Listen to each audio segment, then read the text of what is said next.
All right, so today we're going to talk about body senses, right?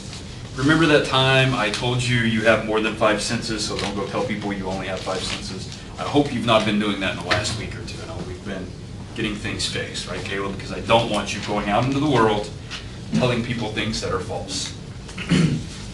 Okay, so we're going to talk about body senses today. There are a number of body senses. We're going to talk about those. It's going to be kind of cool. Here are some learning objectives, not a big deal. Hey, watch this. This is actually pretty cool, right?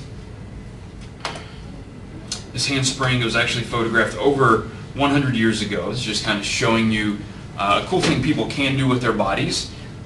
Can anybody do a move like that? Yeah, I'm not going to ask you to prove it, so you can just raise your hand and say, yeah, I do handsprings all the time, right? What's important about this is it really relies on this precise, what we call proprioceptive information, right? Information from the joint receptors, from muscle spindles, vestibular information, right, which is going to give you information about head orientation. I think it's probably important if you're doing a handspring to know if your head is up or down, right, throughout that move, because that's going to dictate what you do next, right? So it's not going to be something that you're just going to take a guess, like, well, you know, I think my head's up, or I think it's down. You're going to have to really rely on that information, okay?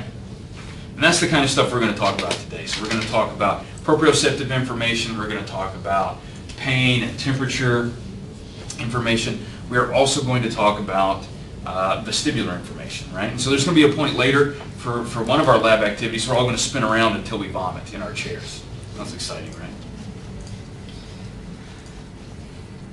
We have paper sacks, in case you're worried about the mess.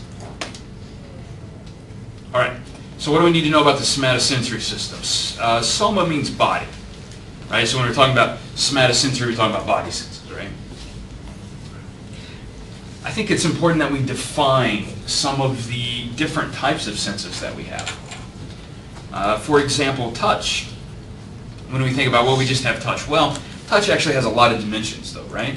So, Marissa, we have texture, warmth, softness, right? These are all things that we use touch so that we can determine the physical properties of an object, right? And that's important information. Proprioception, this can be used for position of your body. Right? How many of you can see your legs? Okay. It's okay if you can't. You know they're there, right? Okay, and you know if your feet are crossed or not, right? Okay, you know that. You don't have to check that from time to time, right? We also have kinesthesis. This is for movement of your body. How many of you have ever moved your bodies? Great, that's a lot of hands going up. So I'm assuming most of you have, because I've been in this room before and you've not been here, which is good, because you should leave from time to time, right? There aren't a lot of things in this room that you're going to need for your day-to-day activities. So when we talk about that handspring, when we talk about any kind of acrobatic maneuver, and believe me, you guys make some acrobatic maneuvers from time to time, right? How many of you have ever leapt from your bed because you've overslept and you have an exam and you did some kind of mid-air barrel roll that you managed to like put on pants and a shirt while you were doing this, and then you're out the door with a pencil and you're to class not too late, right? Anybody ever done one of those?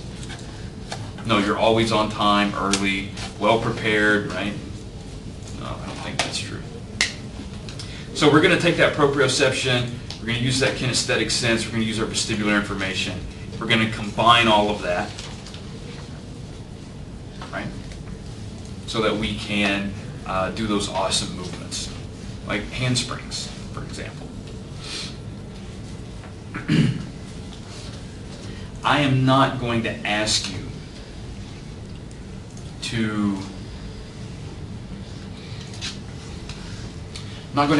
know every kind of somatosensory receptor, okay? Because there are a bunch of these receptors. Lots of varieties.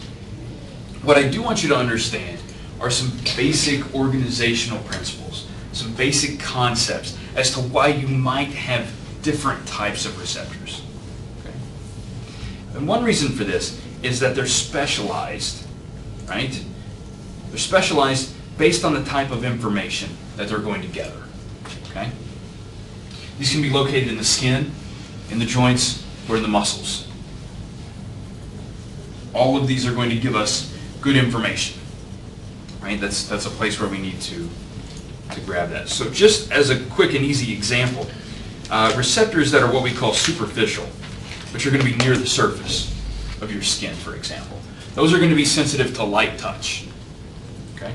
So imagine like a fly landing on your hand or your forearm, right? You're at, today's a great day, since it's a little dreary out, to think about like a 4th of July picnic, right? Okay, and there's a fly buzzing around, and it's going to land on your arm. And you think about that, and that's a very sort of soft light touch, but you know it's there, right?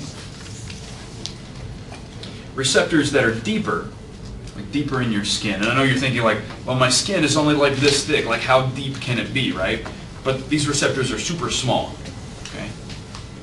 When you think about a neuron, for example, a brain cell, we're talking about something that's just a few microns, right? So we're not talking about anything that's really large in size, so that's why we can have these near the surface and that are deeper, even in something as thin as your skin. So these deep receptors are going to be more responsive to pressure and stretch. So if you think about this pressure, right, you don't want your pressure-sensitive receptors near the surface, because every time that fly lands on your arm, you think your arm is being squashed. At the same time, you don't want your light touch-sensitive receptors deep, because when that fly lands on your arm, you're not going to feel it. And maybe it's not a fly, but maybe it's a mosquito and it's carrying malaria. It'd be kind of nice to know I got a mosquito on my arm, right? Okay, so you want to be able to swat that. This is a nice chart to kind of give you ideas about the different types of receptors, where they're located, and what their sensory function is. Again, I'm not going to expect you to remember, like, what's a Meissner's corpuscle, okay? What I do want you to think about is, hey, if something is superficial, then it's going to be sensitive to that light touch, right? So that makes some sense. If something is deeper, it's going to be sensitive to pressure or vibration, for example, okay? You don't want vibration-sensitive receptors near the surface, because every time you touch something, you're going to feel like that's a vibration, right? And that's probably not appropriate. Now these are really confusing. They have really confusing names, so Abigail, I'm going to take just a moment and walk you through this, okay? So just pay attention. Things called muscle spindles, they're located in the muscles. The Golgi tendon organs, they're in the tendons. And the joint receptors, hang in there, they're in the joints. So, joint receptors tell us about joint position, right? You know, is that flexed or extended, right? What's the position of that joint? Your Golgi tendon organs are going to measure muscle tension, so they're going to measure sort of stretch on that muscle, and you can measure that by the stretch of the tendon, right? So that's why they're located in the tendons. You guys know the difference between tendons and ligaments? Yeah, so tendons, what do they do for you? Well, they bind the muscles. Yeah, what do ligaments do? Yeah, so that's why we're not going to put Golgi tendon organs in the ligaments to tell us how much our bones are stretching apart. That doesn't make any sense, right? So we have the receptors for this in the tendons, because that's going to measure the stretch of the muscles. And then the muscle spindles, they're going to measure muscle length. That's going to give you some idea about whether you're contracted or relaxed. You can take advantage of this in a really awesome way by whacking someone in the knee with a hammer, right? And watching their foot go. It's the only reason you should ever become a medical doctor, is because you get to hit people in the knees really hard with hammers. They should put that on, like, I don't know, like the advertisement for being a doctor, right? I don't think most people go into the medical professions for that reason, but I would. It'd be exciting. Because that's actually going to stretch your muscle, right? Or at least you think your muscle's stretching. And so to relax that your quadriceps there, you're going to extend your lower leg, right, which is going to shorten the upper muscle so it's not overstretched. See, now that's really exciting to you, right? How many of you now want to become a doctor? How many of you ever wanted to be a doctor in the beginning? Great, I've not made any change. So that's awesome. All right. Let's think about the axons that are going to be getting to your brain, right? There are actually two pathways from your body that's out in the periphery through your spinal cord and up to your brain. Okay? One of these is called the spinothalamic pathway. This is very tricky. It's going to be in the spinal cord and then the thalamus. Spinothalamic. Right? What's cool about this is it, no pun intended, I just now realized this, Justin. It carries what we call sluggish pain. So this is kind of that dull, throbbing pain. Have you ever had one of those, right? Yeah. That it might even had a proper name, right? You might have called that your mother. I don't know, maybe she was a dull, throbbing pain in your life. Nobody's gonna volunteer that information, right? Okay. You can raise your hands. It'll be totally anonymous, but I'll yell out your names. The other thing is temperature signals, right? So temperature and this sort of sluggish pain are going to come up that spinothalamic pathway. The lemniscal pathway is going to carry what we call relatively fast signals from the mechanoreceptors.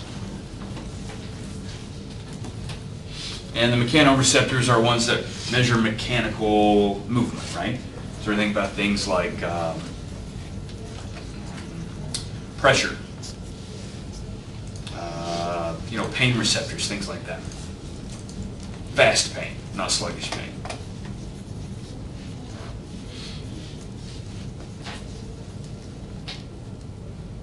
Okay. And there, of course, are ways that we can measure these, the sensory nerve activity. It's really fun. You get to stab people with electrodes, right? Does that sound exciting? I mean, like another reason you should go to medical school, you can stab people without any fear of like criminal charges. So, still not getting anybody excited about that. It's okay. But you want to stick this through the skin and into the nerve, and then you can measure, again, you can measure the electrical activity there. So that's going to be exciting, right?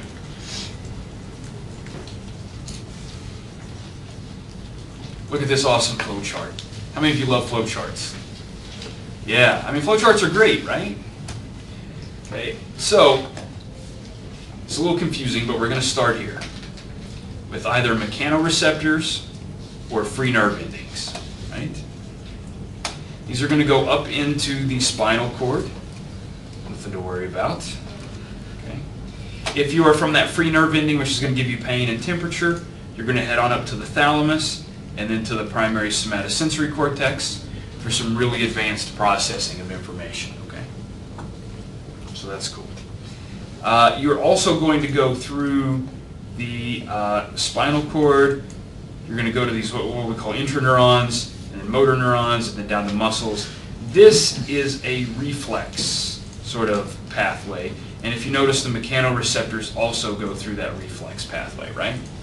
So they both have projections to reflex pathways. This is awesome. How many of you have ever stepped on a nail or a porcupine? I don't know, right? I mean, maybe you're more into like zookeeping than you are construction, so the porcupine might be actually more likely. So if you've stepped on something sharp, what's the first thing you did? You just smashed your foot on down as hard as you could to figure out what it was, right? No. You pulled your foot back. It's called the withdrawal reflex. So it's called the withdrawal reflex. So that's kind of awesome. Now, this mechanoreceptor pathway also goes up to the brainstem and then to the thalamus. Notice that extra sort of stopping point there in the brainstem. Oliver, we don't have that in the other pathway, right? So we don't have that extra step. Now we do go on to the thalamus and then on to primary sensory cortex. Okay. Makes some sense if you're bringing pain or information about temperature. Pain and temperature can both be indicators of tissue damage, right? It makes a lot of sense that you're probably going to want to get that information up to your cortex faster so you can make adjustments to your behavior or your position so that you can eliminate that pain or stop the tissue damage. For regular mechanoreceptors, if you're sort of just like, feeling something, maybe you're out shopping and you're shopping for new, everybody always needs a vest, right? So you're going to shop for a new vest and you want to kind of feel the fabric, right, to make sure it's an appropriate sort of texture for you. That doesn't necessarily need to go through that, maybe faster pathway, right? So that could go through a slower pathway. We're talking about maybe those touch sort of things, vibration, texture. We can send this through the limniscal pathway. Because unless someone is getting ready to rip the vest from your hands, you can take a few extra seconds or milliseconds, really, milliseconds to figure out if it's a pleasing texture, right? But you don't want those milliseconds if somebody's like stabbing you with a hot pitchfork. Random things happen. Just trying to think of something really painful. A hot pitchfork came to mind for some reason. I don't know. I think that's what I'm going to do. I'm going to get a truck with a bellows in the back and a furnace, so I can like stick the pitchfork in there and then like run around the streets and chase people with a hot pitchfork. Nobody thinks that's a good way to spend a Saturday afternoon but me. Clean up the streets. I'm going to have to figure out how to heat it from the inside, right? Like put some battery power in there and some filaments to heat the pitchfork. So I don't have to take it back to my truck. Reheating, right, Carrie? I mean, makes sense to me. All right, this is important. The pitchfork story, not so much, but this is cortical representation. Okay. So your brain, we've talked about some things. We talked about thalamus, right? And we'll talk more about this later, so it'll kind of fill in and make some sense. Thalamus is what we call a subcortical structure. Okay? When we talk about cortex, how many of you have seen a brain? You know that kind of wrinkly part on the outside that looks like a walnut or chewed up juicy fruit? Okay? Yeah, it'll make you think twice about juicy fruit, right? Anybody a juicy fruit fan? Nobody's going to admit to that, right? It's great for 3 seconds, and then it's over. So, that crinkly part on the outside, that's all cortex, right? That's the sort of important part of your brain in the sense that it's the part that differentiates you from other species, right? Most other species don't have as well developed of cortex as humans. That's why they're not as good at things like soccer, for example. Horses, they can play soccer, but not as well as humans. Mostly it's about tool use, right? So you want to think about tool use and cortex. But we have a lot of our cortex devoted to sensory systems. We talked about this sort of last time that we met. We talked about the percentage of your brain that's devoted to processing sensory signals, right? Now, for the somatosensory system, there is all of this information goes up to your brain, and there's like a thin strip sort of on your cortex or on your brain that runs kind of from your ear to ear, right? It kind of runs all the way across the top of your head, right, or the top of your brain. Now, one side represents the left half of your body, the other side represents the right half, and this flips. So the left part of your brain is representing and controlling the right side of your body, right? And so then the right side of your brain is for the left side of your body. These pathways, when they go up to cortex, like if this is from the left side, they cross over. Okay? Now, cortex is highly organized. All right, highly organized. Typically, we say there are 6 layers in cortex. The problem with this is there are really not 6 layers in cortex. Okay? But just hang in there. This is going to make sense, I promise. A long time ago, someone said, hey, there are 6 layers in cortex. And he was like, I got a picture to prove it. And we were like, wow, that's awesome. So, great, 6 layers. But then some years later, somebody said, hey, I've got like a better picture-taking device, and it looks like there are more than 6 layers. I know we've been saying there have been 6 layers for a few years, but you think we could add a few layers there, right? Because, you know, they're kind of there. Instead of saying now there are like 8, 9 layers, however many layers, because we thought that'd be confusing, all of the people who name these kinds of things just then got together and said, well, what we'll do is we'll just make like sub-layers, right? So there are some parts of your cortex that have sub-layers. So you might see something like layer 4A, right? Okay. So don't get too worked up about that. In general, there are 6 main layers in cortex. In some parts of your cortex, you have additional sub-layers as needed. Okay? What's really cool about the way this is organized is it's organized in sort of a column fashion, right? I know this may not make a lot of sense right now, but just stick with me for a few moments, okay? So if you think about your brain and you think about going in kind of perpendicular to the surface, that's going to be like a column, right? So you can imagine this like sort of array of columns. So we have, like your brain is kind of this like half of your brain here. It's kind of shaped like that, right? And here's cortex, and so you have all of these columns, right, in your cortex. Just kind of stacked in there. What's really cool about this is if you follow down this super thin column, all of the cells that you would run into receive information from the same type of receptor. So, if we pick, this looks like your favorite column right here. We pick that column, Marissa, and we go down that column. Every one of those cells, every one of those cells is going to be receiving information from vibration. Okay. If we move over a little bit, then they're all going to be receiving pressure. If we move over a little bit more, it's all going to be temperature information. If we move over a little more, it's going to be pain, right? So that's how we're going to do this. We're going to have them very, very close together. So that's kind of one level of organization. The other level of organization is by body region, right? So within each sort of segment of this bit of cortex, so like part of that's going to be responsible for your hand. Okay? Everybody knows what your hand is, right? Everybody raise your hand if you know what your hand is. Great. Thank you for the enthusiasm. So you've got a hand, and that hand is going to be represented somewhere here on your brain.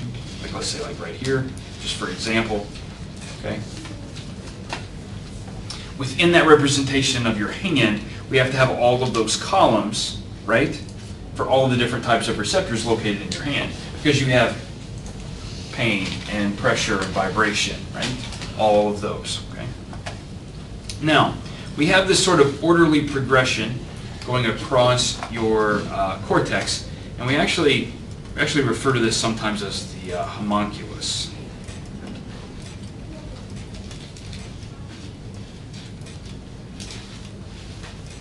And that means sort of distorted human, which is a wonderful insult if you have road rage. Get off the road, you homunculus. Right? Oliver's ready to use that. Right? You know, I don't know. I yelled some profane things once at this old woman. But in my defense, she did not get out of the way of an ambulance. Like that's like rule number 1. If there's an ambulance and their lights are on and their sirens going, you get out of the way. Right? You don't keep driving your 8 miles an hour down the road and just ignore that. And somebody might say, well, maybe she couldn't hear.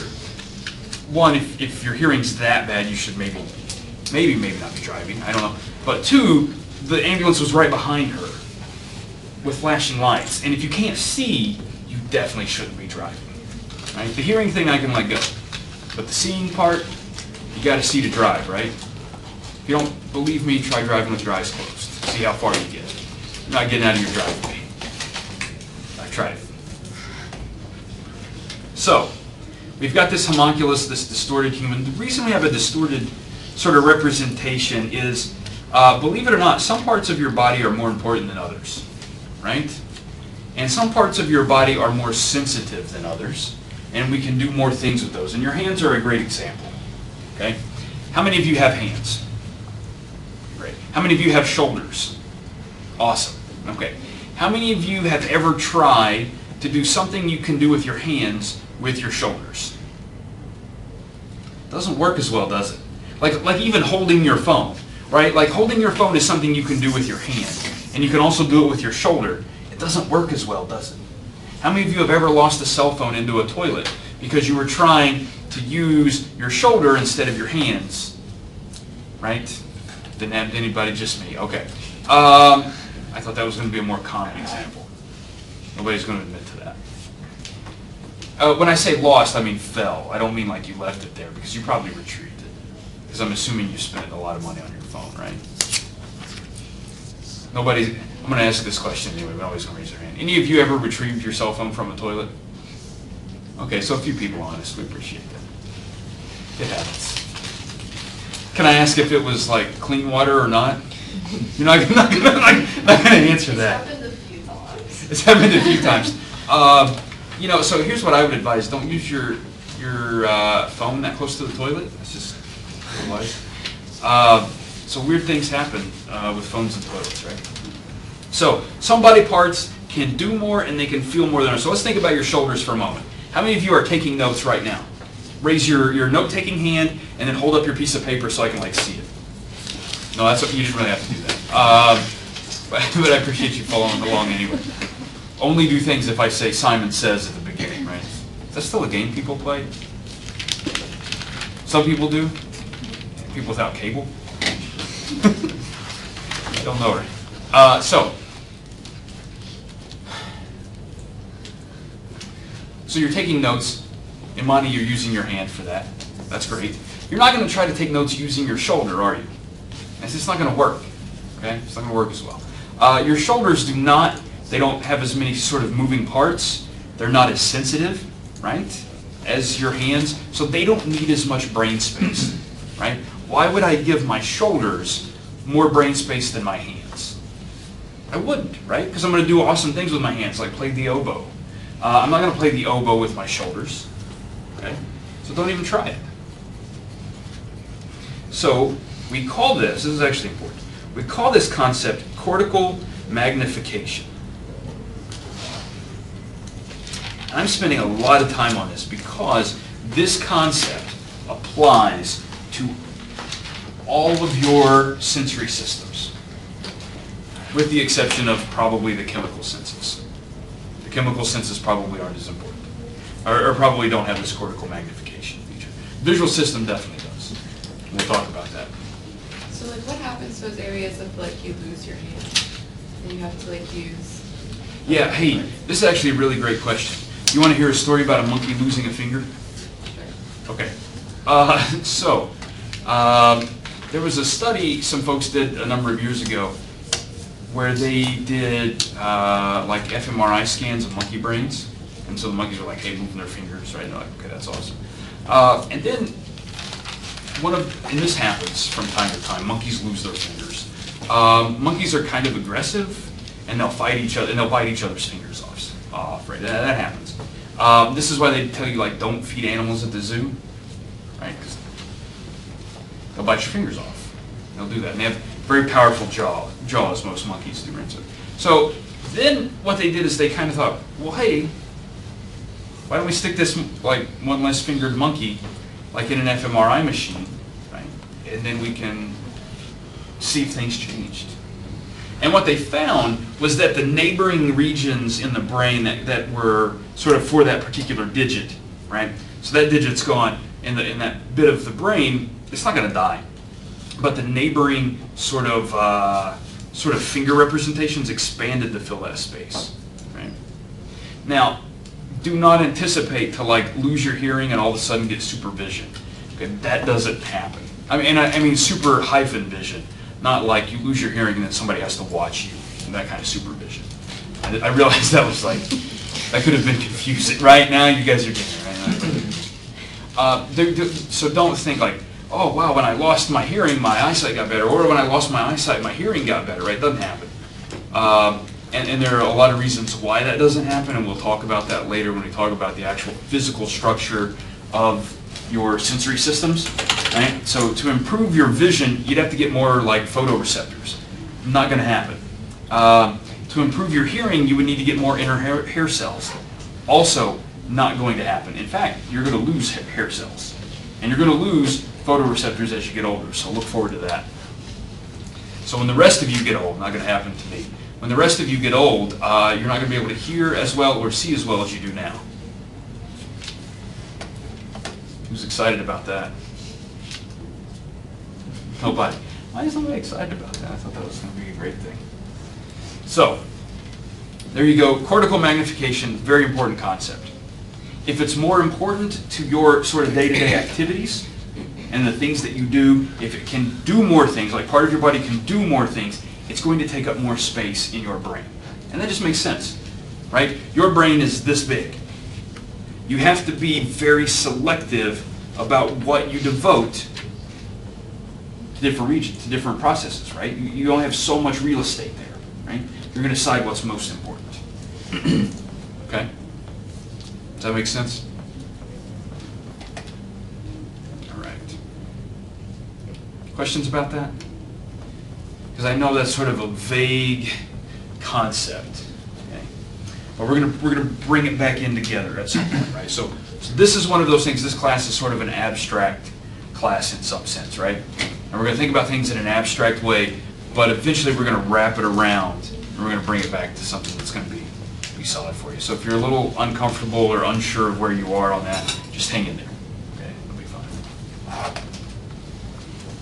All right, let's talk about cortical receptive fields. This is kind of important. This concept of receptive fields is really important. It's not just for the somatosensory system, it's going to be important for the visual system, it's going to be important for a lot of what we talk about. And understanding this concept of receptive fields is going to really help you in this class. Okay? You have receptors. Where are these receptors located? Places, right? So they're located out in your skin somewhere. Each receptor is only responsible for a small bit of the world. Okay? You don't have only one vibration receptor for your entire body.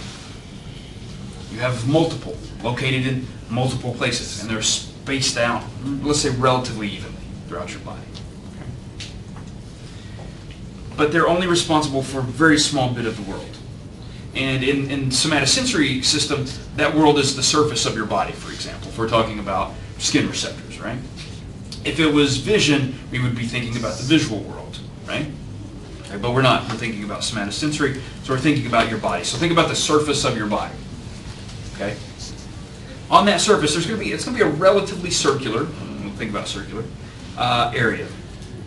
And if we stimulate within sort of what we call that receptive field, if we stimulate within the region of your skin that receptor is responsible for, that cell is going to get excited.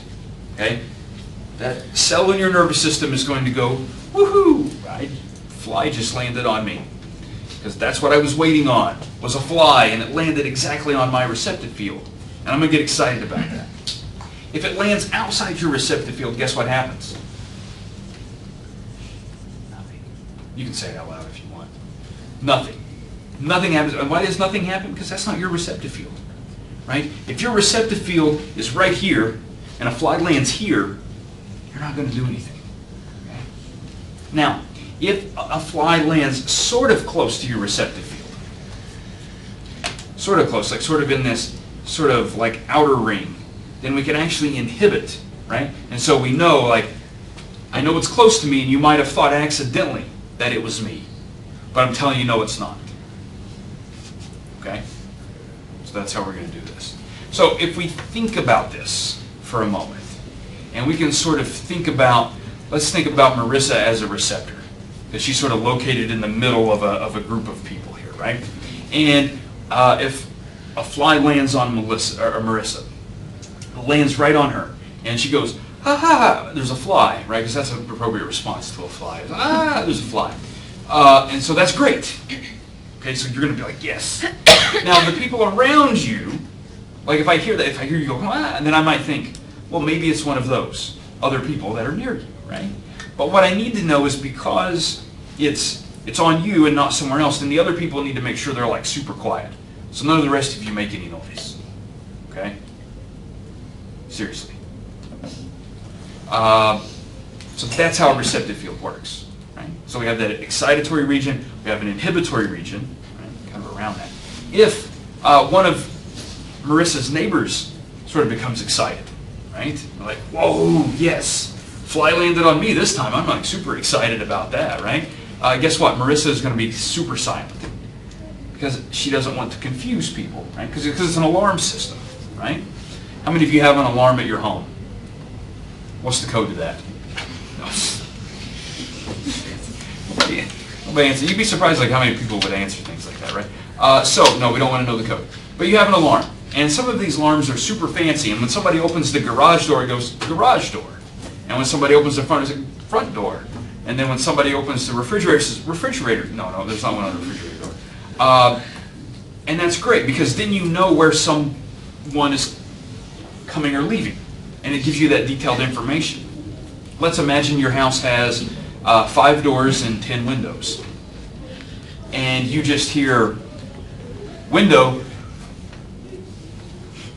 What are you going to do?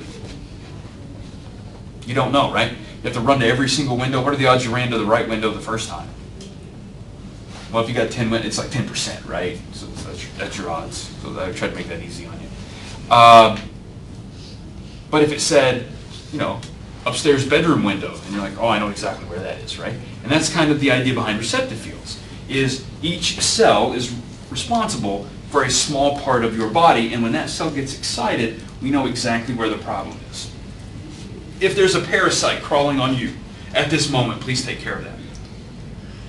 No, but nobody needed a moment to. If there's a parasite crawling on you, you want to know where that is, right? You want to know exactly where that is. You don't want to go, there is something sort of tickling me in the lower half of my body, right? That's probably not going to give you a lot of great information because then you're going to have to check everywhere, right? But if you can go, wow, there's something crawling up the back of my calf right now on my left leg, then you can take care of that pretty quickly before you get infected with a parasite, right? How many of you would love to stay parasite free? Thank your receptive fields. They're working hard for that. So, if we stimulate the excitatory region, guess what? We get a lot of electrical impulses, action potentials. If we stimulate that inhibitory region, guess what? We get nothing, right? So nothing at all. And if we kind of stimulate both at the same time, we get a few responses, more than nothing, but not quite that full excitation. That can give us information too, right? It says it's like a bigger stimulus. It covers multiple receptive fields. It can help us localize that. Okay? Here's something to keep in mind. How many of you have ever sort of felt something that really wasn't there? Like, wow, why do I feel like there's a scorpion crawling up my leg? Like, it's exactly the sensation I have right now. There are accidental things that happen in your brain and in your nervous system all the time, right? Your neurons are right at the threshold of firing an action potential, right at the threshold of saying, yes, something's there.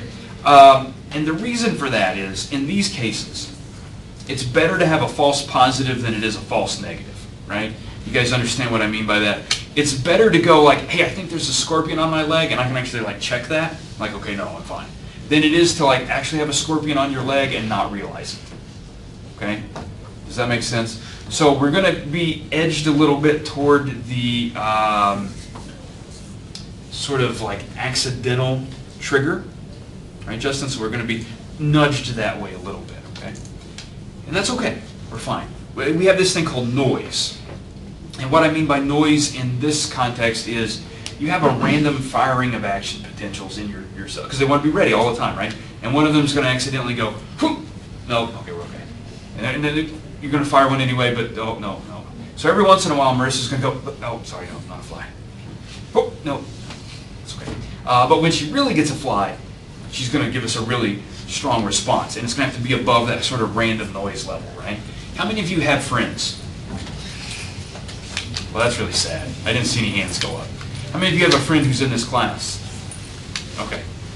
So I'm going to ask you some things you're not going to have to... Here, we can just separate. So imagine one of your friends who constantly complains about, well, anything, right? Oh, I'm sick. tired, I'm stressed, my back hurt. How many of you have a friend like that? How many of you are that friend? Nobody's, okay. We got one hand to go up. You are that friend, right? So, you're her friend, right? You admitted to that freely, so that's okay. When she calls you and says, tired, I'm sick, I feel horrible, and what do? You're kind of like, all right. That's her noise level, right? Okay? But if it's the other way around, when she calls you and she says, I'm sick, and you're like, oh, well, I'm over with the ambulance because I know you never complain, right? It's all about knowing what the noise level is and averaging that out, okay? What you have to be careful about is when you misjudge the noise level, right? But you're going to be fine. Don't worry about it. So does that work? That's what we mean by noise. This is kind of like that baseline activity level for each of your neurons, right? And then anything above that is going to say, like, that's a signal. That's something. So anything above her normal just complaining, that's when you know, like, there's something serious, right? She's really genuine about this now, which happens, I guess, right? Yeah. Okay. Questions about that? How many of you think you understand this receptive field business? Like one person? Okay. That's about two more than I expected. So when people itch themselves for no real apparent reason, there's nothing on them? Yeah. You think it's a result of this noise? Okay, so in general, yes. The caveat to that is like side effects from drugs, because a lot of medications will make you sort of feel like you're itching, right? But assuming it's none of that, then yeah, I really think it's random noise. It's just random noise, and you're not even, you don't see anything, and you've got a little itch, and that's a good thing because you want to stay sort of ahead of the parasites, right? And again, we don't think about ourselves like really fighting off parasites, but I also think it's probably related to a grooming reflex. Humans spend a lot of time grooming, and if you can get somebody to participate in allo grooming, trust me, you guys have reached a new level in your relationship. Because that's when someone else grooms you, right? And so I don't know if you do that to anyone or if anyone does that to you. But once you hit that point, then you know that's a bit more serious because people are committing to something there. So I think it's also related to the grooming sort of reflex. Other species need to spend more time doing that. Species that are more covered in fur than we are, for example. Is it kind of the same thing whenever like you think you hear your phone ring or something like that? Yeah, so those are things that, again, assuming you don't have like a neurological disorder that's giving you auditory hallucinations. So I have to kind of put that to the side. But yeah, so it's a lot of the same stuff. And we'll talk about that actually, about perceptions and not related to sensations as we get a little bit later in the semester. So that's actually, a lot of that's just random noise. Occasionally that random noise is going to coordinate, right? And it's going to like all happen together and you actually think like, yeah, I heard something. Most of the time the random noise is going to be sort of factored out, right? So anything that got a little bit excited, something else is not going to be as excited and it's just going to even out. You're going to be like, okay, I'm fine. But occasionally everything's going to be excited together, right? So, there you go. Who's excited by that? So is this like baseline noise level, or how do I know when you guys are? No. All right. Hey, this is something you should pay attention to. And the reason I'm going to tell you should pay attention to this is because, Regan, you're going to have to do this later. You're going to do this 2-point acuity test. And as complete evidence of that, look what we have here. I have a compass for you. And one of you, actually a number of you, are going to take this compass and you're going to stab each other. And it's going to all be for your grade. So the harder you stab, the higher the grade. And if you bring blood, that's an A+. No, please don't do that. Abby, I'm looking at you. I don't know why, but I'm looking at you. Okay? And the people in your group are concerned. So, we're going to use we're going to use these, the compass. Most of you, some other people are going to use pencils. If anybody has like a couple Bowie knives, we can use those. That's fine. Nobody laughed at that.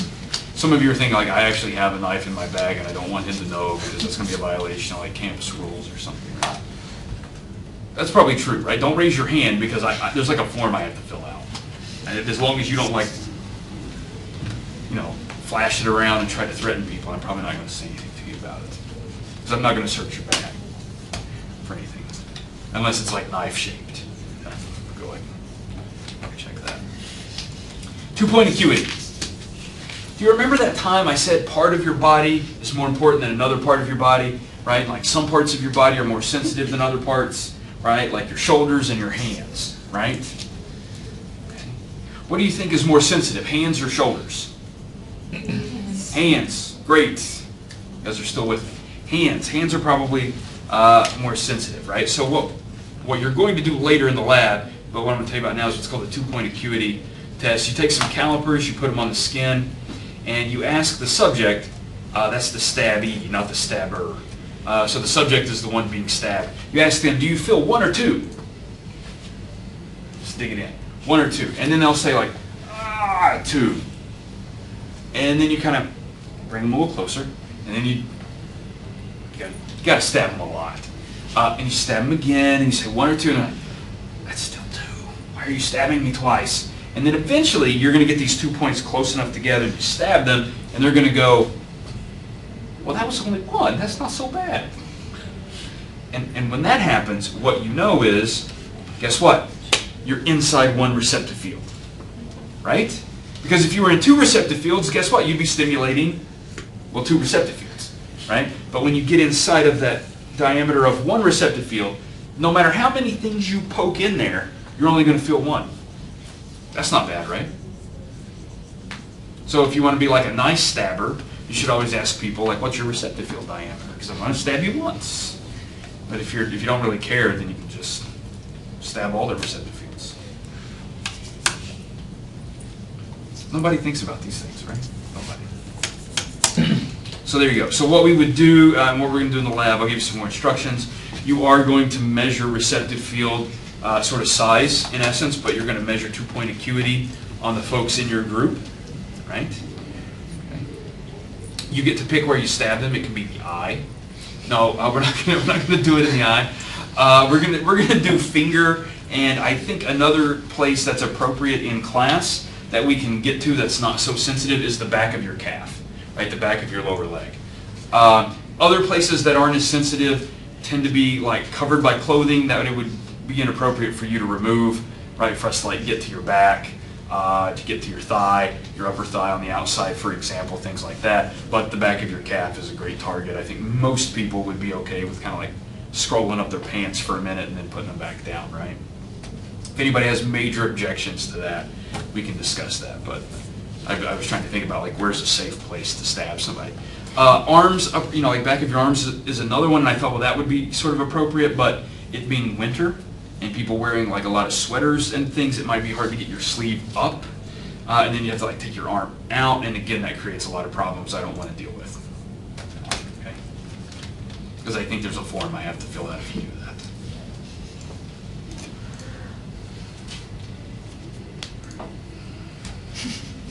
All right. So here's like spoiler alert. If you do the, here's like the instep of your foot, back of your hand even, compared to, we're not going to make you do tip of your tongue, but tip of your index finger, for example. That threshold is smaller, so we have to put those 2 points closer together before you say like, that's 1, than if somewhere else, right? So your back, they may be this far apart, and you're like, that's 2, and then you bring it in, oh, that's just 1. But on your finger, you've got to get it all the way in here before you say that's just 1. And that's because of receptive field size and density. And again, you have a limited number of places in your brain you can send this information.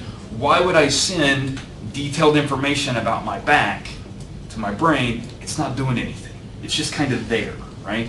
Anybody ever done anything really exciting with your back? No, it just holds you upright, right? You don't really need to like, wow, one time I played the piccolo using just my back muscles. I was like, and nobody does that, right? You have to use your hands to play the piccolo, I think, right? Marissa, did you play the piccolo? I played the flute. That's close enough, right? Yeah. That's just like an elongated piccolo. Not really, but okay. For our purposes, that's what we're going to call it. They're in the same sort of instrument class, right? It's like a metal tube and you blow through one end. It doesn't have a reed, so it's not a woodwind, right? Okay. You don't use sticks to beat it, so it's not percussion. Doesn't have strings. What other kinds of instruments are there? That's it, right? I think I hit the big ones. For the most part, yeah, you're good. Yeah. Oh, brass, right? I mean, I don't know if do you put the flute and the piccolo in the same group as the trumpet? I mean, because the trumpet is a different embouchure, right? I mean, Yeah. you're using a mouthpiece. See, I used the correct word there, embouchure, so she should know I know what I'm talking about. More than I thought the piccolo and the flute were just one was short and one was long. But there you go. For those of you that don't know, and this is going to be for maybe one of you, the piccolo is an instrument, not just a guy from Dragon Ball Z. There we go, Caleb. That was for you. For some reason, I thought you might be my guy. No, you knew it was an instrument. Yeah. There is not a Vegeta instrument, just to let you know. Just as a heads up there for the rest of you Dragon Ball fans. All right, so there you go. This actually talks about cortical magnification, right? Again, your hands are smaller than your back, but they're going to take up more space in your brain because they can do more stuff, and they need to be more sensitive. All right. Let's try to scoot through this. Actually, let's see how many slides we have left. Let's do that. Oh, yeah, we got to get moving. Somebody, you guys have been talking too much. Because we want to do some lab activity. Let's talk about somatosensory perception. We're not going to worry about this too much. Detection. So detection is like, is there a stimulus there, right? Okay, so whether or not we can detect it. Discrimination is like, again, how far apart are they? Is it two different things? Is it one thing? Can I tell the difference between this amount of pressure and that amount of pressure? That's discrimination. Talked about sensation, pain. Texture is kind of neat because it has spatial and temporal features, right? So you can think about temporal, like how fast are the features, like sort of hitting your fingers, right, as you move across something, for example. Object recognition, this is fun. We have a thing called haptic perception. How many of you have ever played those fun party games where you stick your hand in a bag and you go like, try to guess what that is, right? Okay, there you go, Regan. Regan was like, I don't know if I'm going to play that party game. But you've all played that game, right? It's like your third grade Halloween party. You like stick your hand in there and you're like, whoa, what's that squishy thing? And you like pull your hand out and it was just like gummy worms, right? I don't know, I did that once at Christmas. I'm really great at this, by the way. I don't know, for some reason, like the one time I ever played a Christmas game, which really wasn't all that fun, to be honest. But there was like a stocking and there was stuff in it and you had to like feel around and figure out what the stuff was because they sewed up the top of the stocking. The one no one got that I did was a AAA battery. And I knew it was AAA because of the size. So I got that exactly right. I know my battery sizes. Even watch batteries I can tell. No. So haptic sense, it's actually pretty good. People are actually pretty good at this, maybe even up to 96% for everyday objects, right? I mean, what's an everyday object you are all holding in your hands right now, like a pencil, right? How many of you have a backpack or a purse or a giant sack of stuff? Yeah, how many times do you stick your arm in there but not your head? Like, and you try to like pull something out, right? And you're like, I need my, I mean, like what's a random object you would need to pull out of there? Phone charger, right? I need my phone charger. Well, you don't like stick your head in there, like a flashlight, try to find it. You stick your hand in there, you're like, oh, that feels like a phone charger. Pull that out. Good to go. There you go. This brings up sort of an interesting point about what we call ventral and dorsal pathways. This is going to be a set of organizational principles that's going to travel with us for the rest of the semester. Things that go through the ventral, right? So ventral is sort of the bottom, right? So it's going to go down. Ventral brain regions are going to be for recognition. Dorsal brain regions, so think about dorsal fin, right? Dorsal brain regions are going to be for localization. This is going to be true in other sensory systems as well as somatosensory systems. So that's a good organizational principle to take with you for the rest of your life. All right. Anything else about the somatosensory system? We do need to talk about the vestibular system some. And we can do that. All right. How many of you are aware that you're sitting upright? Yeah, that's awesome. How many of you have ever not been sitting upright? Okay, that's awesome too. And how many of you were aware of that? Like everybody. So you can thank your vestibular system for that. So say thank you, vestibular system. You should write a nice little note card. They like gifts. If you don't know what to get them, gift card to Amazon is always a good gift for somebody. Vestibular system, you have two sort of organs involved here. One organ is going to be these three canals. They're called the semicircular canals. These are awesome.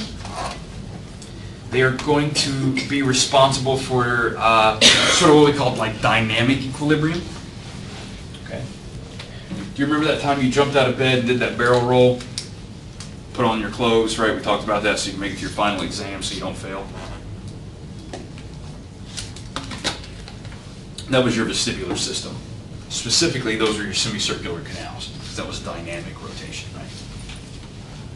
When you know you're sitting upright or you know you're lying down, that's going to be your vestibular sacs. You have the saccule and the utricle. These are for more static equilibrium, right? So things that aren't going to change. They're sensitive to gravity. How many of you are aware of gravity? Okay. If you don't know about gravity, take your phone. There's a great gravity tester with your phone. And if you hold your phone out like this and then release it, you'll see gravity in action. Anybody want to try that? Nobody wants to try that, right? You should. Probably not do that. Unless you want a new phone. So that's a quick way to get one. Now, you have two sets of these organs, one on either side. That's awesome. Okay? And it's really awesome because if you're spinning in a circle, they're going to be stimulated in sort of opposite directions, but they'll know that you're spinning in a circle. Okay? If you're moving forward, that's awesome. They'll be stimulated sort of in the same direction. They know you're not spinning in a circle. How many of you have ever driven a tank? No, nobody's ever driven a tank. Well, that's I don't know. I had this remote control tank once, so that was kind of cool.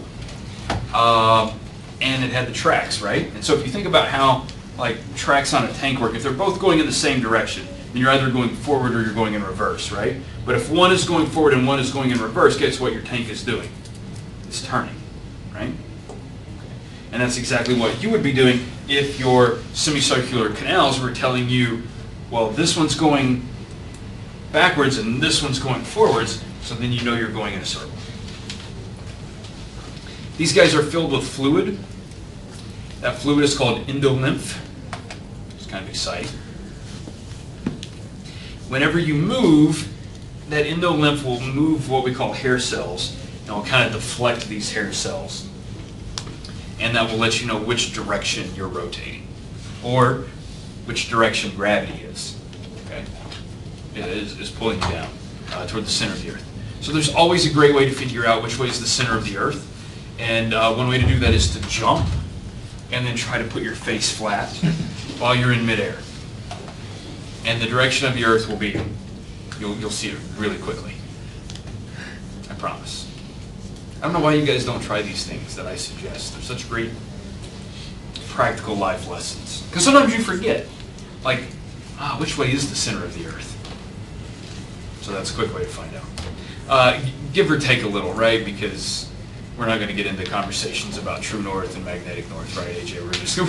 We're gonna let that go for now because there are some things there I don't think you guys can handle. I mean, I think some of you can. You might be one who can, but the rest of the people in the class probably not.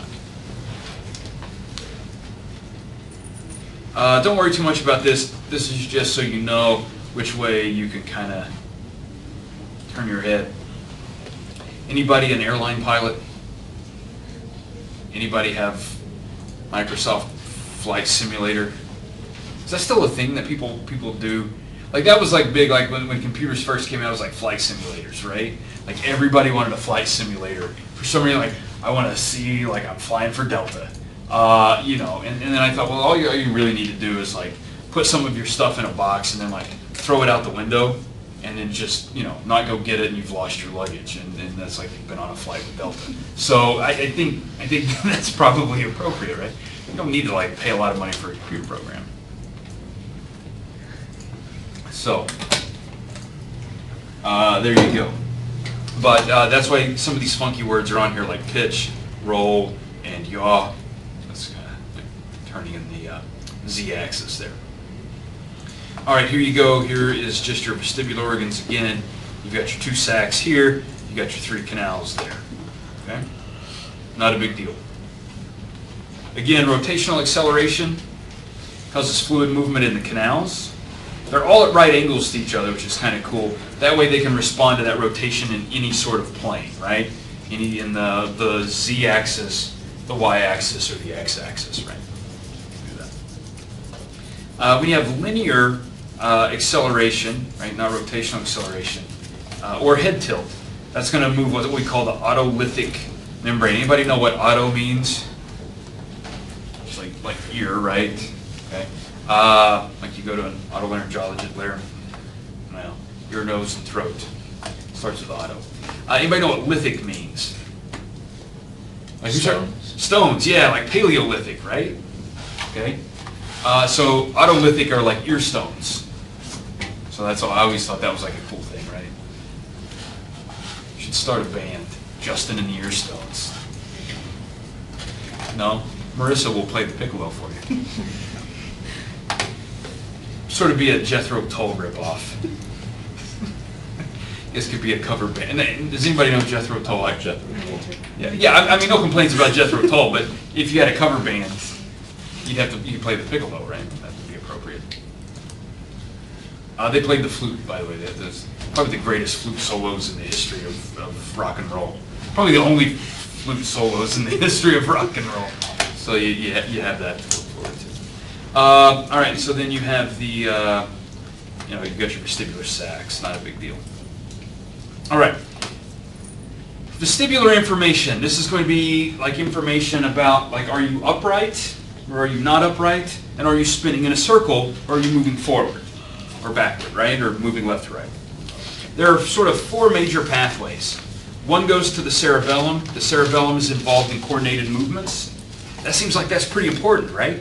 Like if I'm upside down or backwards or spinning around, I probably want my cerebellum to know so that I can like move appropriately based on that situation and my orientation.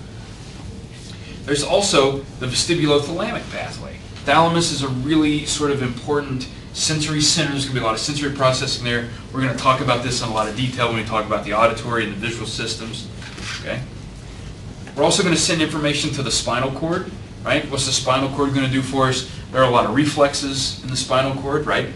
Sort of postural effects, right, to keep us upright. If for some reason we're sort of leaning one way, we might try to correct that. That can be stuff that's in the vestibulospinal pathway. And vestibulo-ocular. So this is awesome. How many of you have ever looked at something? You do this in the mirror, right? You look at yourself in the mirror and then you move your head, but your eyes don't move. Anybody ever tried that one? Yeah, you all have, I know, right?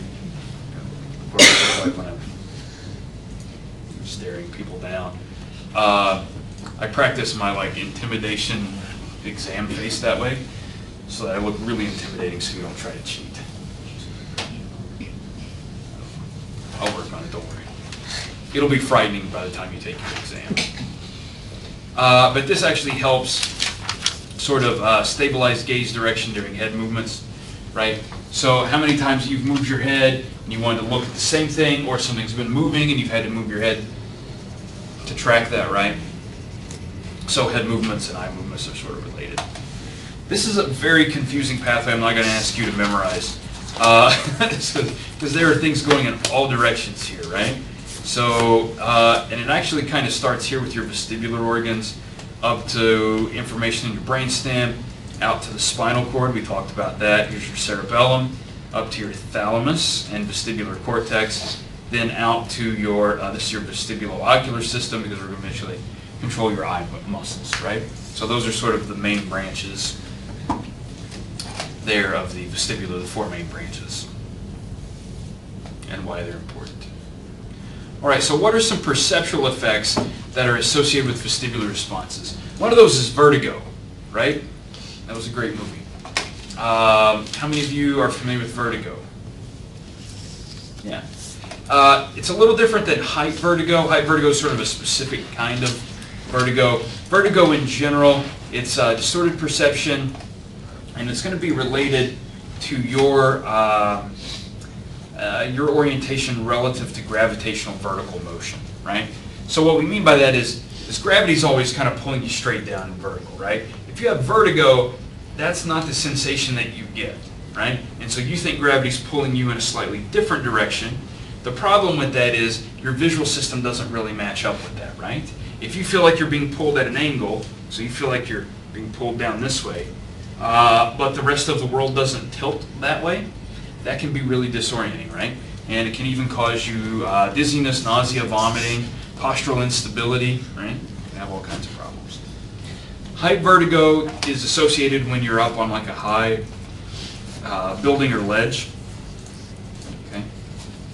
Motion sickness is sort of similar in that you're getting a different information from each of your systems, right? So this happens to people when they're in cars, right? Once you are in a car and you're moving, right? Once you kind of reach that maximum velocity point where you're kind of hanging out, your vestibular system is not telling you that you're accelerating. It's not telling you that you're really moving, right? So you can sit in a car, and assuming you've got, you know, like good tires and shocks, and you're not in West Virginia, and the roads are nice, you can sort of, and flat, right? That's the other thing, right? So I don't know if Kansas, let's assume Kansas has a great highway system. I don't know that they do. Let's assume they do. If you're in Kansas and it's flat, right, and you're just like cruising along, you can close your eyes if you're in a car, and you might feel that you're actually stationary, right? But you're not getting that information. The problem with that is if you start feeling like you're stationary, but for some reason cows are still moving past your car fast, right? That can be disorienting, and that causes you motion sickness. There's also postural alcohol nystagmus. So nystagmus in general is this sort of these involuntary eye movements you'll see that'll happen sometimes. You can trigger this with some visual stimulation. Sometimes people with head injuries have this, but their eyes will just sort of like bounce over to one side, and they'll just kind of bounce back. I can demonstrate that over here, Caleb, if you want to watch. Right, so your eyes just kind of flicker to one side or the other, right? So you have nystagmus. This also happens when you have acute alcohol intoxication, and you kind of lie down on the side, right? So if you get really drunk and you lie down on your couch, then your eyes might start twitching. I mean, not like twitching like this, but like moving from one side to the other, right? Because you're going to try to like follow something that's not really moving. Here are a few illusions. These are fun. All right, everybody needs to make sure you have 3 feet around you because we are going to rotate our chairs.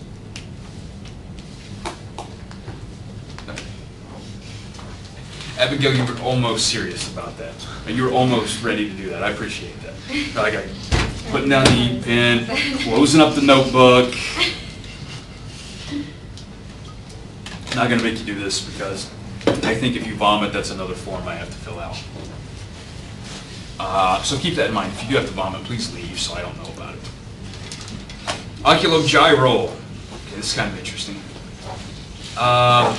This is when you have angular rotation of the body is stopped, but you still feel like things are moving, right? This is due to inertia, and the fluid in the semicircular canals sort of stops at a slower rate than you. This is what happens when you spin in your chair. You're going to spin, spin, spin, spin, spin, and then you stop, and then the world sort of does this, right? Sort of keeps moving, and it actually sort of moves in the opposite direction typically, right? Right, so that's your oculogyral. It's sort of like, have you ever had a cup of soup and slid that, and then when you stopped the cup, what happened to the soup? Over the edge, right? Same thing is happening with your endolymph. You're rotating, you've stopped, the endolymph hasn't, and it keeps moving. So it's going to keep stimulating your vestibular system, and that's not going to match up with what your visual system is reporting, so you're going to have that conflict for a moment. You can try this, and it works, and you can try it at home. Oculographic, this is kind of interesting. So when you undergo linear acceleration, so this is kind of like straightforward, right? You'll actually feel that there's a body tilt, right? So you're going to feel like you're tilting, because the linear acceleration and the static head tilt both trigger responses in the otolith organs, right? So when you're moving forward, you're going to feel like you're tilting, but you're not, right? You're actually not going to. Vection is another vestibular illusion, right? This is when your visual surroundings are moved, okay? This is sort of the, how many times have you been sitting at a red light and you think you're rolling backwards, but the car beside you is actually moving forwards? Yeah, that happens, right? And then when you slam on the brakes and you're not even going anywhere. And then your friends all get out of the car. And then there's the Coriolis effect. This is a crazy one. You move your head during angular rotation of the body, and it really screws around with things. This is what they make you do if you're an astronaut, right? They'll like spin you around and whip your head to make sure that when they send you up in space, you're not going to vomit all over everybody. Okay. Imani, have you thought about being an astronaut before? No? I don't know, it'd be kind of fun, right? I'm definitely going to sign up if they ever let me. Shoot me to space. I've never been there. Most people haven't. Right? It's a short list. So you should try to get on that. No, nobody's interested in going into space. Why is that? Justin's like, yeah, I'll go to space. Right? Points to remember. No, you don't have to worry about anything to remember. So that's the end of the lecture. How about that?